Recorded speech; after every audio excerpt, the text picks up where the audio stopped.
So we've been talking about what's happening in Atlanta. These numbers don't lie. According to a study by Nicholas Polemeni, a student at Georgia Tech, and Professor Brian Ahn, an assistant professor, Atlantans lost nearly 1.25 billion in equity. African Americans bear most of that loss. The most affected neighborhoods lost a proportion of about 4% of their total household income over the 10-year span of this study. So let me give you some context for the article in this video. According to the study, Atlanta has become ground zero for Wall Street backed investment firms investing in single family residences for about a decade. They can buy in bulk. They can pay cash and squeeze out potential buyers who are saddled with a mortgage. Once they take over this market, it only widens the existing racial gap in home ownership and wealth. These firms tend to concentrate their holdings in lower opportunity communities, which are majority Black, and the study found potentially negative effects of the community. So this is what this looks like in real life.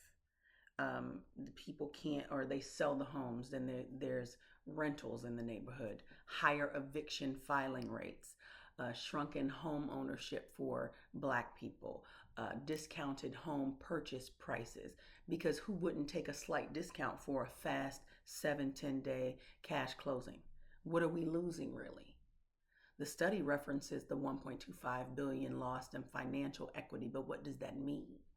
We have a traditional definition of home equity, the difference between the mortgage balance and the fair market value. So for example, you own a home, you pay the mortgage, you have a certain amount of equity in the home if you were to sell it that day. Then maybe you don't pay the tax payments, a lien is put on the house. Sheriff auctions your property because of that missed payment and you fail to redeem it. You've essentially lost that equity that you built up in the home because of that sale. When the study is talking about 1.25 billion, they're responding to or talking about community loss, which is significant as a whole.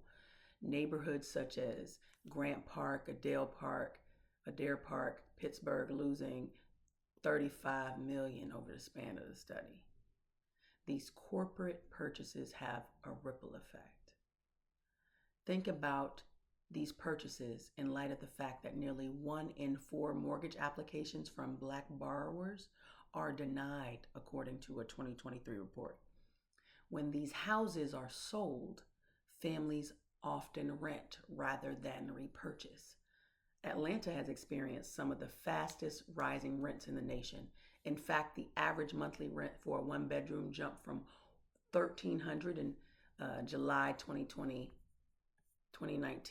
to $2,098 by July 2024. Home prices follow with a similar trajectory between 2019 and 2023. The median home prices in Georgia surged 53%, exacerbating the home ownership rate disparity, with only 47% of Black residents owning a home compared to 76% of white residents. Once we get pushed out of home ownership, we don't seem to get back in. The city of Atlanta, Invest Atlanta, and other organizations have initiatives around affordable housing, which is cool. Invest Atlanta even has programs to assist owner-occupied rehabs in many of the neighborhoods at the heart of the study. But how do you qualify for these types of programs when there's no clear ownership on title? When it's heirs' property, when you're living in grandma's house? This is why making a plan to keep your property is so important. This is why planning to pass down your property is so important, so that it stays in your family. So it isn't up to Governor Kemp to manage your property. If you don't have a plan, the state has a plan, and these corporations have a plan. You don't want it sold on the courthouse steps, and you don't want these companies coming and changing the landscape of our city. Let's be clear, this is not just about property. This is about generational wealth. This is about keeping Black families in their homes.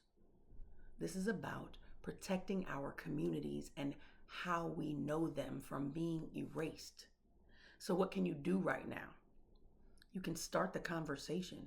If your family owns property, make sure there's a plan in place, a will, a trust, a family LLC, whatever it takes to make sure your home isn't lost to legal loopholes or left for the state to decide.